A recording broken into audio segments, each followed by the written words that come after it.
ఓం నమ శివాయ.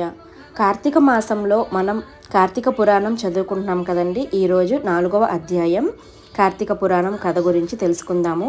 దీపారాధన మహిమ గురించి ఈ కథలో తెలుసుకుందామండి. ఎవరు స్కిప్ చేయకుండా పూర్తి వీడియో చూడండి. ఓం నమ శివాయ. వశిష్ఠ మహర్షి చెబుతున్న కార్తీక వ్రత మహత్య విశేషాలు వింటున్న జనక మహారాజు మరింత ఆనందపడుతున్నాడు. మహర్షి, మీరు చెబుతున్న విషయాలు నాకు దివ్యమైన జ్ఞానాన్ని కలిగిస్తున్నాయి. మీరు చెబుతున్న కొద్దీ ఇంకా వినాలన్న కోరిక కలుగుతుంది. దయచేసి మరిన్ని విషయాలు చెప్పండి. ముఖ్యంగా కార్తీక మాస వ్రతాన్ని ఏ సంకల్పంతో చెయ్యాలి, ఎటువంటి దానాలు చెయ్యాలి, ఏ దేవతను ఉద్దేశించి పూజ చెయ్యాలో దయచేసి వివరించండి అంటూ జనకుడు వశిష్ఠ మహర్షిని ప్రార్థించాడు. అందుకు వశిష్ఠుడు ఎంతో ఆనందపడి ఇలా చెప్పటం ప్రారంభించాడు. రాజా, కార్తీక మాసంలో ఎటువంటి ధర్మకార్యాన్ని అయినా చేయవచ్చు. అందువల్ల లభించే పుణ్యం ఇంత అని చెప్పటం ఎవ్వరికీ సాధ్యం కాదు. ప్రత్యేకంగా కార్తీక మాసానికి ఇది సంకల్పం అంటూ ఉండదు. కార్తీక వ్రతాన్ని ఆచరించటం వల్ల అన్ని రకాలైన పాపాలు నశిస్తాయి. కార్తీక వ్రతం తొలగించలేని పాపం ఏది ఇంకా భూమి మీద పుట్టలేదు.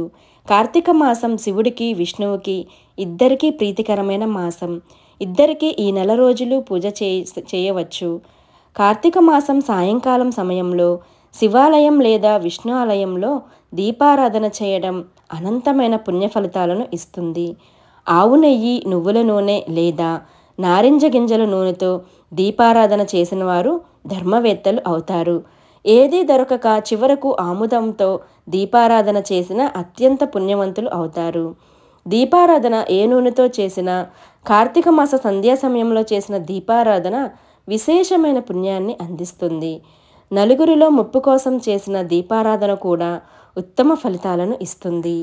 శత్రుజిత్తు కథ గురించి తెలుసుకుందాము. పూర్వం పాంచాల దేశాన్ని పరిపాలన చేస్తున్న మహారాజుకు చాలా కాలం సంతానం కలగలేదు. ఎన్నో యజ్ఞాలు, యాగాలు, దానాలు చేశాడు.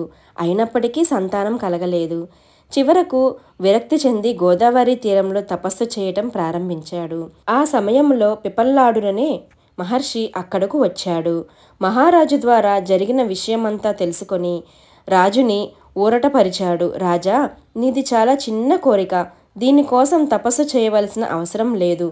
శివప్రీతిగా కార్తీక వ్రతం ఆచరించి బ్రాహ్మణులకు భోజనం తాంబూలాలతో సత్కారం చెయ్యి. నిత్యం శివుడి సన్నిధిలో దీపాలు వెలిగించు. ఆ ఫలితంగా నీకు పుత్ర సంతానం కలుగుతుందని చెప్పాడు. పిపల్లాద మహర్షి చెప్పిన మాటలకు రాజు ఎంతో సంతోషించి రాజ్యానికి చేరుకున్నాడు. శాస్త్రీయంగా కార్తీక వ్రతాన్ని ఆచరించాడు. బ్రాహ్మణులకు దీపాలు దానం చేశాడు. ఆ పుణ్య ఫలితంగా మహారాణి గర్భవతి అయ్యింది. నెలలు నిండిన తరువాత పుత్రుడు జన్మించాడు. అతడికి రాజా దంపతులు శత్రుజిత్తు అని పేరు పెట్టి అల్లారు ముద్దుగా పెంచుకుంటున్నారు. రాజకుమారుడు గురువుల దగ్గర అన్ని రకరకాల యుద్ధ విద్యలు నేర్చుకున్నాడు. యుక్త వయసుకు వచ్చేసరికి దుష్టులతో సావాసాలు పెరిగాయి. దురలవాట్లకు బానిసయ్యాడు. వేశ్యలలోడుగా మారాడు. శాస్త్రాలను ధిక్కరించేవాడు. పరస్త్రీలను చెరబట్టేవాడు. తన మాటకు ఎదురు చెప్పిన వారిని తీవ్ర హింసలకు గురిచేసేవాడు. లేక పుట్టిన బిడ్డ కావడంతో తల్లిదండ్రులు కూడా అతడిని ఎదురు చెప్పలేకపోయేవారు. ఇదిలా ఉండగా ఓ రోజున శత్రుజిత్తు గొప్ప సౌందర్యవతి అయిన బ్రాహ్మణ స్త్రీని చూశాడు. ఆమె అందాన్ని వర్ణించటం ఎవ్వరికీ సాధ్యం కాదు. అప్సరసలు కూడా ఆమె అందం ముందు తల వంచాల్సిందే. ఆమెను చూడగానే శత్రుజిత్తు తీవ్రమైన మోహానికి గురయ్యాడు. అప్పటికే ఆమె వివాహిత అయినప్పటికీ శత్రుజిత్తుకు ఆమెను అనుభవించాలన్న కోరిక కలిగింది. ఆమె దగ్గరకు వెళ్ళి తన కామవాంఛను చెప్పాడు. ఆమె కూడా రాజకుమారుడి అందచందాలకు బలదర్భానికి ఆశపడింది. ఇద్దరికీ అంగీకారం కుదరడంతో స్వేచ్ఛగా సుఖభోగాలు అనుభవించేవారు. నిత్యం అర్ధరాత్రి వేళ రహస్య ప్రాంతాల్లో కలుసుకొని కామవాంఛలు తీర్చుకునేవారు. కొంతకాలం గడిచేసరికి వీరిద్దరికీ రహస్య వ్యవహారం బ్రాహ్మణ స్త్రీ భర్తకు తెలిసింది. రాజకుమారుడిని తన భార్యను ఒకేసారి చంపాలని నిశ్చయించుకున్నాడా బ్రాహ్మణుడు. సమయం కోసం ఎదురు చూససాగాడు. కాలం గడిసిపోతుంది. కార్తీక పూర్ణిమ వచ్చింది. ఆ రోజు రాత్రి రాజకుమారుడు శ్రీ ఓ పాడుబడిన శివాలయంలో కలుసుకోవాలని నిర్ణయించుకున్నారు.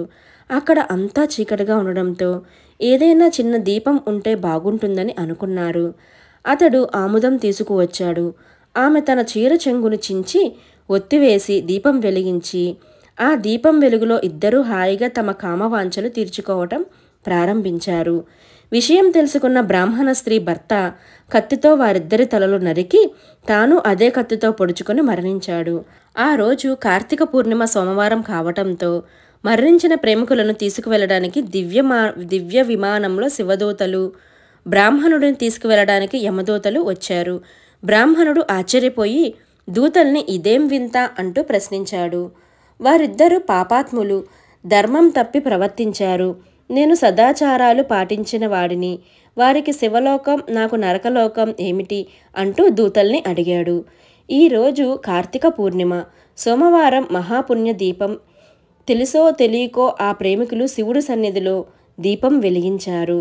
అందువల్ల వారి పాపాలన్నీ తొలగి శివ సన్నిధిలో ఉండే యోగ్యత కలిగింది.